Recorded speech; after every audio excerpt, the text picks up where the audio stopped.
We're called Rotary Social Innovation. We're different in the sense that we're trying to attract people in who want to help build sustainable communities, getting social enterprises involved, charities involved, businesses involved, and then trying to get them to collaborate so that we work together to do this with the community. We meet once a month in a coffee lounge on a Saturday morning, and then in our satellite venues on different occasions, maybe evenings, but only once a month. People are excited by this Rotary.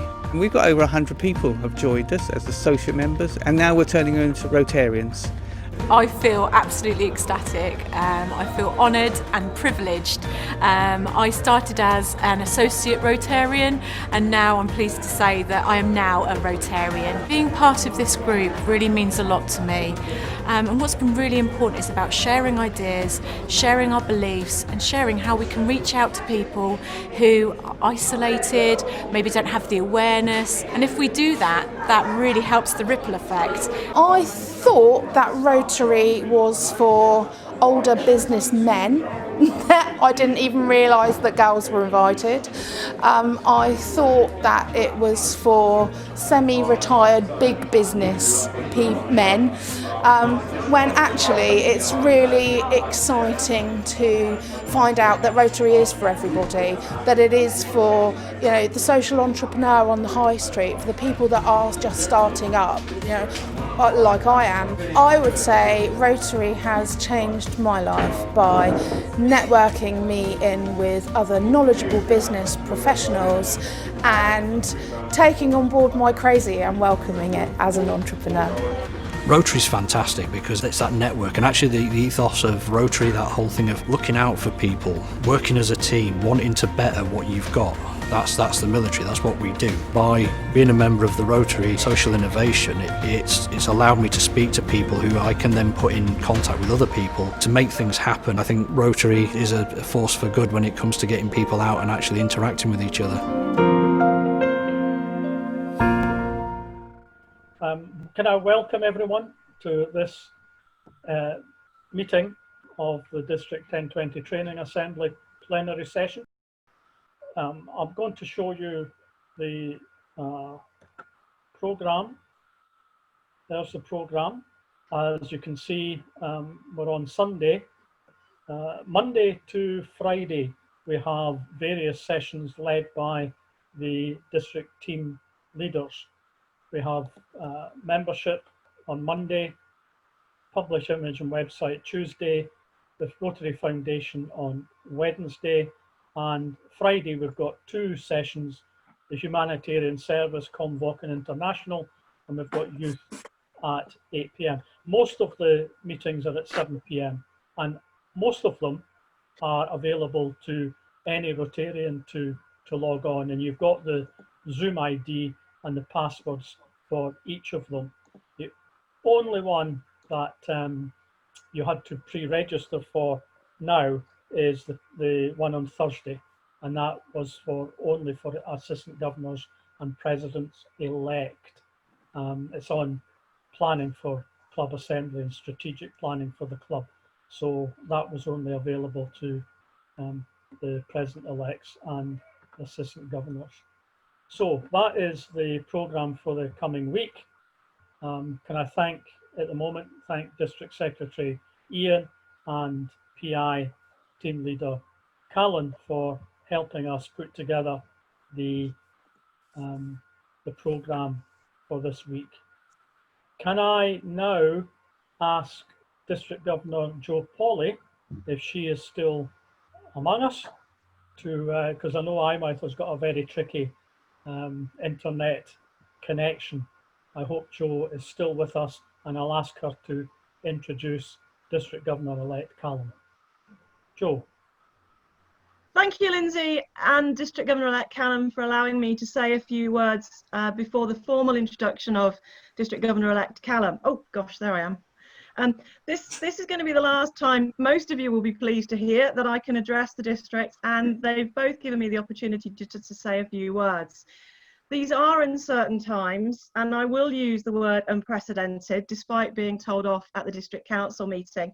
I've never lived through anything like this. I appreciate other people have lived through far worse, than us being told to just sit at home and eat chocolate and drink gin. But as a district, what we've tried to do is make sure that we're in touch with all members of the district, using email, using the weekly news, using the area meetings for both the current and incoming presidents, and using the Rotary Forum, which is a new innovation that we are all in Scotland are all doing similar Rotary forums. And this was to make sure that we could support and help clubs and Rotarians throughout our district. We've looked at innovative ways to do things, and I'm pleased that clubs have taken these ideas on board.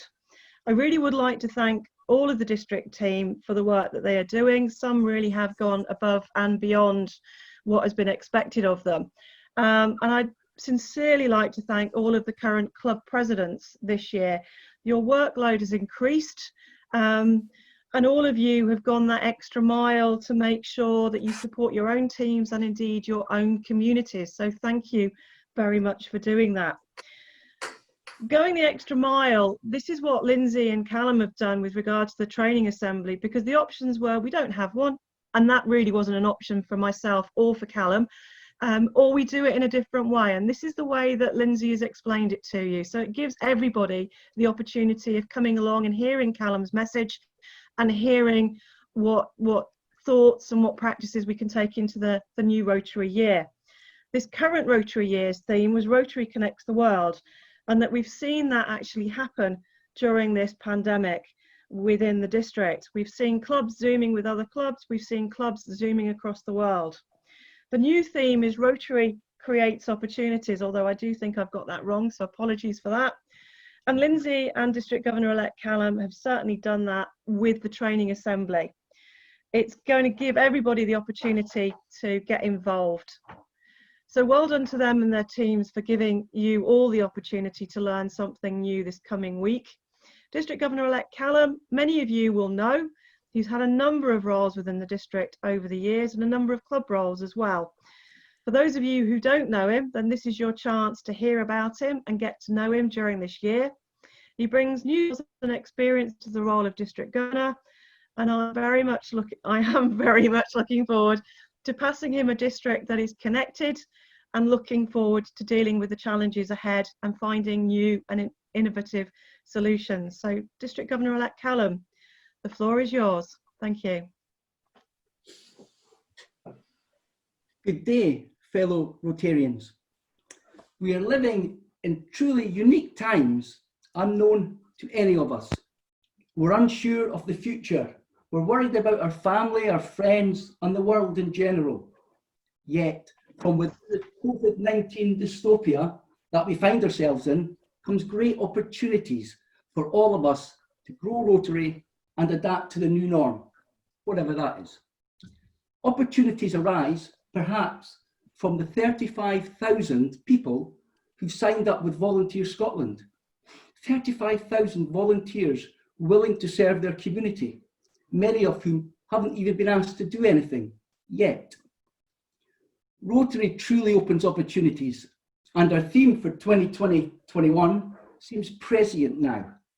Like all Rotary themes, they do tend to state the obvious, whether they define what Rotary is or does, or delivers a call to action. This year, our theme faces in both directions. It's inward looking, asking us to seize these opportunities as Rotarians and clubs, but also looking outwards at what we do.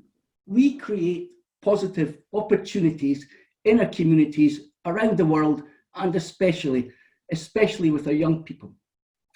I now invite you all to watch a short video of our incoming RI President Holger Knaack, our first German leader, as he gives us some brief thoughts on how Rotary opens opportunities. Dear friends in Rotary, I'm Holger Knaack, Rotary International President 2020-21. I'm here at the Rotary headquarters in Evanston.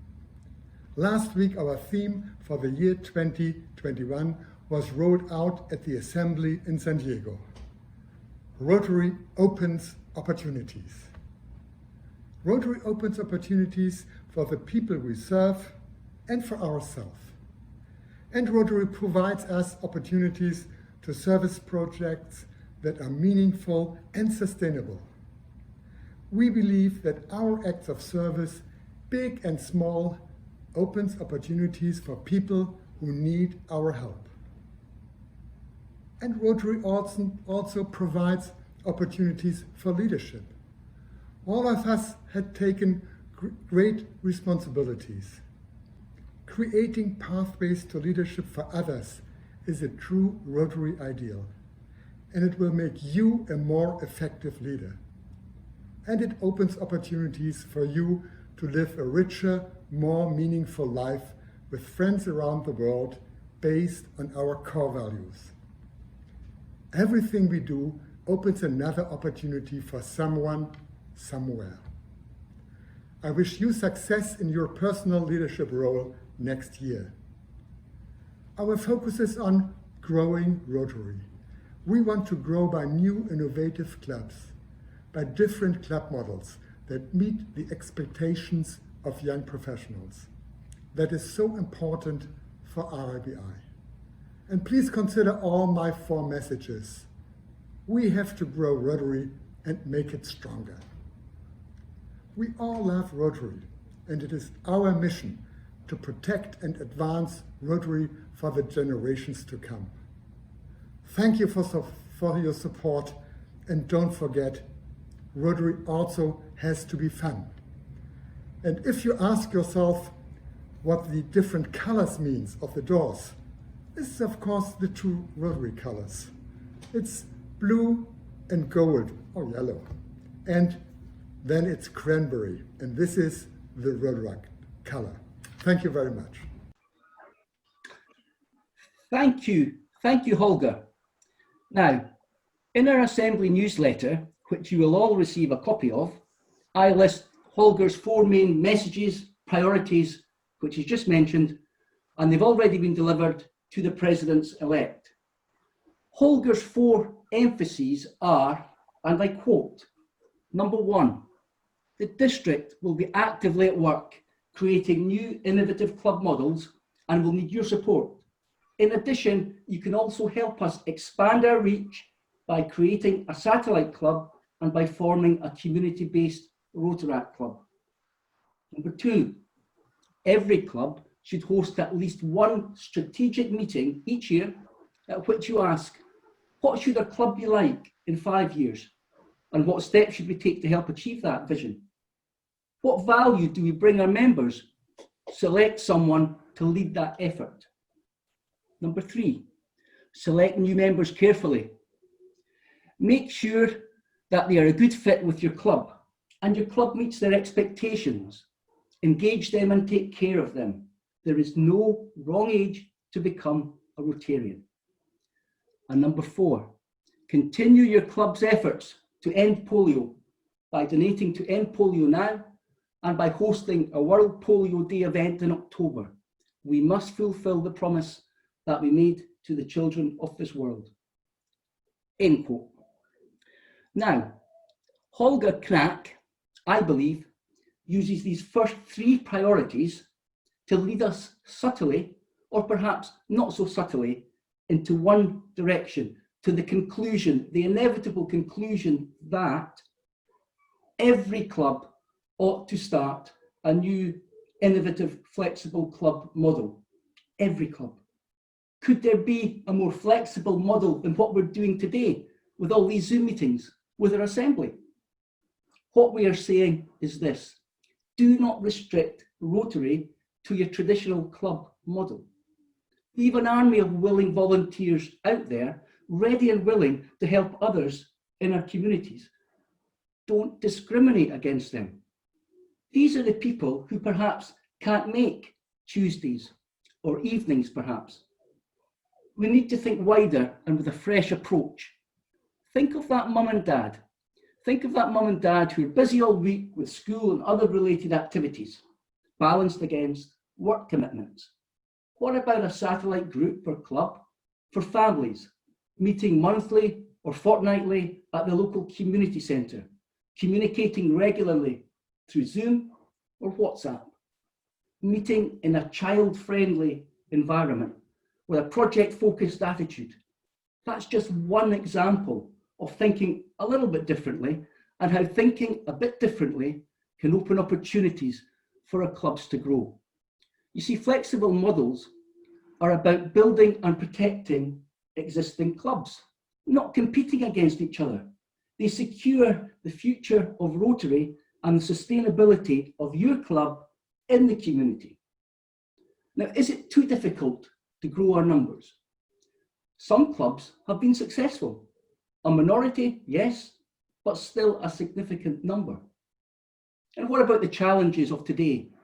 Are the challenges we face today another barrier to growth? Well, here's a quick Rotary quiz question for you. Consider these Rotary clubs for a moment. Barnard Castle, Feltham, Gosforth, Keswick, Portmaddock, Consett, Elstree and Boreham Wood, Normanton. Names that probably don't mean much to you, but they have one thing in common. These are just some of the clubs, just some, that were formed in RIBI during the Second World War. In every year of that war, new clubs were formed in times that make today's situation, well, look like a walk in the park. Growing Rotary, not about the numbers, not about the latest membership slogan. We've got to think holistically about growing this great movement into a more project-based way of doing things. And for those of you who would define Rotary as raising funds for other charities, I say this, we can do so much more and with not too much effort. I've often thought about, over the past decade or so, about this potential member, Joe Bloggs, let's call him, comes along to a meeting and they learn about Rotary. Oh, we give money to cancer research. We give money to WaterAid, they're told. Great charities, Joe thinks. But later, on reflection, Joe doesn't join Rotary. Why? It wasn't the fact that you had to pay £100 plus in subs, or the £500 or so you pay for meals over the year, often substandard meals. It was simply the fact that actually Joe could stay at home and just simply set up a direct debit to help those great charities and make a difference. So when we think about projects, think about Rotary's strategic plan, think about the open language it uses, increase our impact, expand our reach, enhance participation and increase adaptability. We can see opportunities to do so much more. At the most basic level, projects can attract grants because they involve active Rotarian involvement. Projects offer opportunities to use your vocational skills. Teachers, medics, engineers, even project managers, they're here today at this assembly. So why can't we implement projects? Instead of a donation to a water-based charity, why not build a sustainable water and sanitation project in wherever, working with other Rotary clubs to deliver clean water to a community? These projects are measurable. We know the number of beneficiaries in the community, and we therefore have a story to tell. That old prosaic fundraising for other charities limits our ability to grow. It doesn't take much effort to speak to charity partners and identify exactly a community need, costs, budget, and to deliver that project. For many of you, this is in reality doing what we already do, but in a slightly different way. You're right, but think about our public image. Think about that ubiquitous photograph of the president with the chain, handing over checks year upon year upon year. What about a photograph of community beneficiaries and Rotarians actively involved in coordinating and implementing projects? We are, after all, people of action. My name's Callum Cunliffe. I'm Assistant Head Teacher at Readings Business and Enterprise School in Oswald Twizel, and I'm also a corporate member of the Rotary Church and Oswald Twizel Rotary Club. For us as a school, it's a fantastic association because we have lots of opportunities for our young people that allow those students to gain experience in working with other people in the community and helping with lots of good causes. Projects that Church and Oswald Twizel Rotary Club do in particular improve the relations with young people, which is very, very important because obviously we want to encourage young people from the age of primary upwards to get involved in the Rotary Club because they will be the Rotarians of the future. We have 3 corporate members at the moment. Basically what happens with the corporate arrangement is you have one corporate member who is basically a full member, and they can have 3 associate members associated with that corporate member. So it's good for them because we have a lot of expertise in the club and they can learn off us if we've got something that's important to them, like I'm an IT person. But we can get a lot off them as well, so we can borrow their premises, their meeting rooms and things to do certain things. My name is Tina Wilkinson and I'm the head teacher at St Andrews in Oswald Twistle, and we became a corporate member of the Rotary Club about 2 years ago. For me it was a really nice experience to just dip our toe into the water, if you will, with the Rotary, but the thing is as well, the corporate members have all become friends, so there's different businesses involved and different schools, and it's just nice to meet other people that are corporate members. I'm Jess Souter, I'm Head of Partnerships at Leeds Trinity University. We've been corporate members of the Abera Rotary Club for about 3 years now. We see ourselves as a community university and we wanted to help the organisation. So we regularly host events for the Rotary Club. We run a business network, so they regularly attend that, and that's really helped them meet more businesses. But they've also really helped us, so they've come and talked to our students, they've helped with student employability by giving us placement projects and things for the students to work on. We share the same values and ethics. We really encourage our students to volunteer, to fundraise, to give back to others, and I think the Rotary really embraces that and embodies that. It's something I would encourage others to do, is to work in partnership and become corporate members.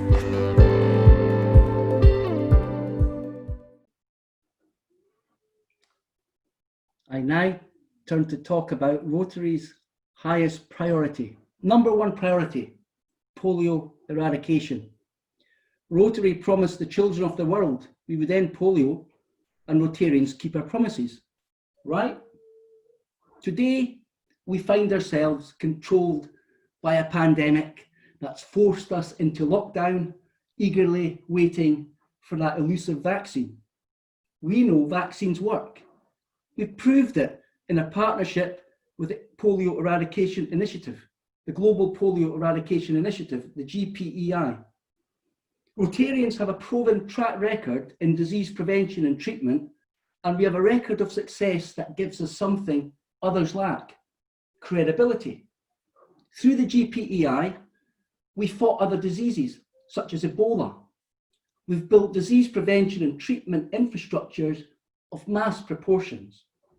That's just one of the pluses in Polio Plus. Disease prevention is what we do. Here's a little story for you. When my elder boy started primary school a few years back, we would drive by car for a few minutes and then walk the rest of the way to school, as we lived on the outskirts of town. That final journey would take us down a cul-de-sac where signs would proclaim no entry to vehicles during school hours. However, believe it or not, parents, grandparents, carers continued to enter the street in their cars.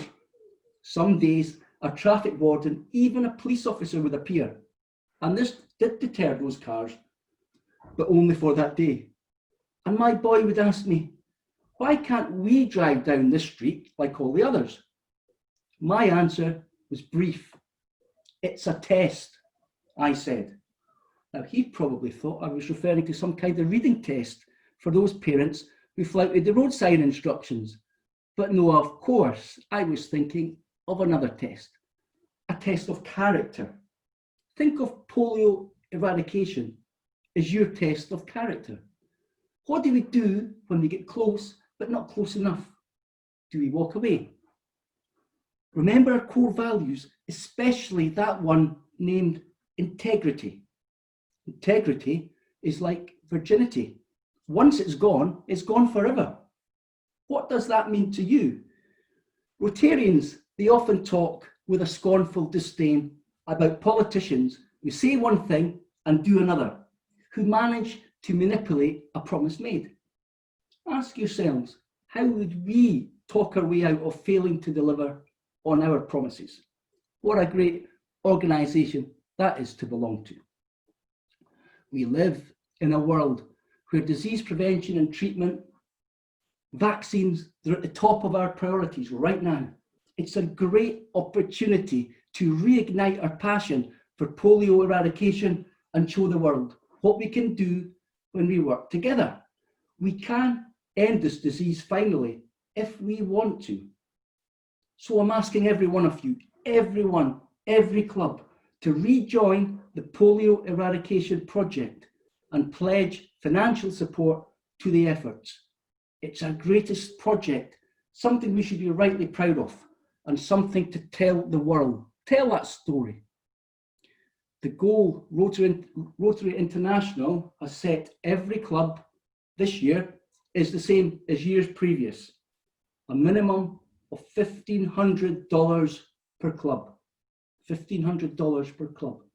Yes, that is unfair because it doesn't consider varying club size, but please do what you can, everyone as one.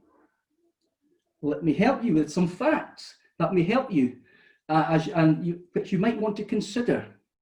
It's often said we have been giving to polio for years, often by the club curmudgeon sitting in the corner. We've been giving to polio for years. Sadly, that's just not true. When Polio Plus began in 1985, our first fundraising efforts didn't begin until the year 88-89, when the GPEI was formed. Afterwards, throughout the 90s, when membership reached its peak, we gave either nothing or very little each year. It wasn't until 2002-03 that we took up the funding challenge again. But afterwards, yet again, we gave little or nothing until Bill Gates came along, incentivized us in November 2007 with his challenges. And we took him up on this in 2009-10 with Thanks for Life. From then on, over the past decade, we have been contributing to End Polio Now, year upon year, you and I, making up for those earlier years, making up for those lost years. However, sadly, in the last full Rotary year of 2018-19, our donations had dropped by 30%, and the number of clubs contributing also fell. This is an effort that requires all of us working together. Some of you may worry if we concentrate on our polio efforts, our regular Rotary Foundation giving may suffer. I think it's interesting and significant that of the 6 clubs in our district who received the RI recognition certificate last year by donating at least $1,500, all 6 clubs gave at least $100 per capita to the Foundation's annual fund. It's not a question of either or, it's both. We have 2 countries left, Pakistan and Afghanistan, and still challenges to overcome. But we will do it if we all believe, what I believe, Rotarians never give up and never give in. Now, a short video on numbers. Welcome to your dining room, or as we like to call it now, the Home Learning Centre. Here we do a reading, a writing, a drawing, and today we're looking at arithmetic. Today we're looking at numbers. We'll be learning about adding, subtracting, multiplying and dividing, because we can do so many things with numbers. Let's space out all these numbers randomly, all in a row. Is it a 6? Is it a 9? Does that mean anything to anybody? Let's try and make them mean something. Let's put a comma in here. So suddenly we know we have a 6-figure number. That means something to somebody, maybe. If I put a dollar sign at the end, it's a currency, it's an amount of money. What could that mean? What could that mean? Anybody guess? How about there for a little clue? Because 973,726, that is the total cash contributions from clubs in District 1020 to polio eradication. Impressive. There is an important milestone approaching, and the $1 million question is this: who will give that $1 million? Let it be you. And always remember, it's not about the numbers, it's about the children. It's always about the children.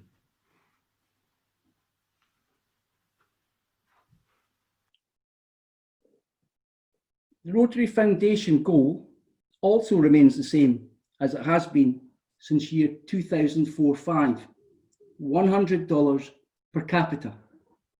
Since 1917, we as a district have donated over $4 million to our foundation, our charity. And what's significant to me is that 80% of that impressive total, around about $3.25 million, has been donated since 2002, when I joined Rotary. That is to say, it's Rotarians of today who are making this possible. The tremendous increase in giving to the foundation is based on the very simple fact that we are doing more and more impactful projects year upon year, saving, changing lives in communities at home and overseas. This is our own Rotary crowdfunding mechanism, if you like, enabling Rotarians to improve health, support education, and alleviate poverty. A few years ago, I made a bold statement that the best days of Rotary are still to come. To be honest, I expected a few sneers and chuckles, but instead I received a strange response of enthusiastic hears. That heartened me, it gave me that new energy, because we all have to believe. But more than that, we are proving through our actions that this is true. So in all that we do, we can become bigger and better. We owe it to those Rotarians no longer with us, but more importantly, we owe it to ourselves. So take these opportunities, take your passion, and make it happen.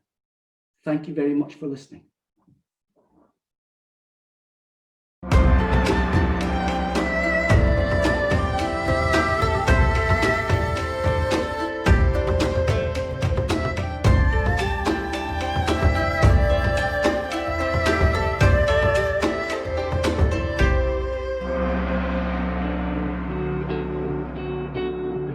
A world of energy is calling your name.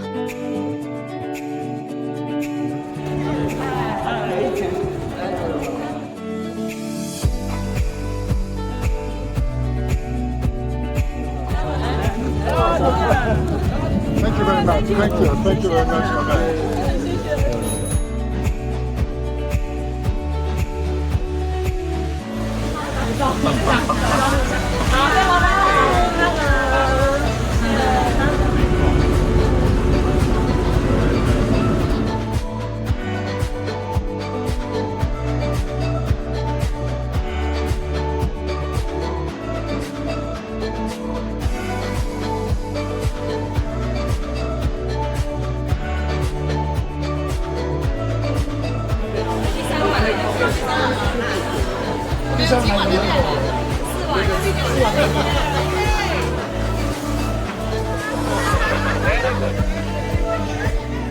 Feel the energy at the Rotary International Convention in Taipei.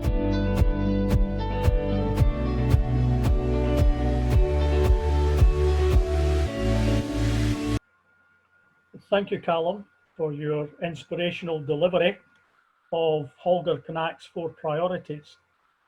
These 4 priorities will be acted on both by during the coming Rotary year by District Governor Callum, by the Assistant Governors, by the District Officers, but most importantly by the Presidents of the clubs, because it's the clubs and club members who are Rotary.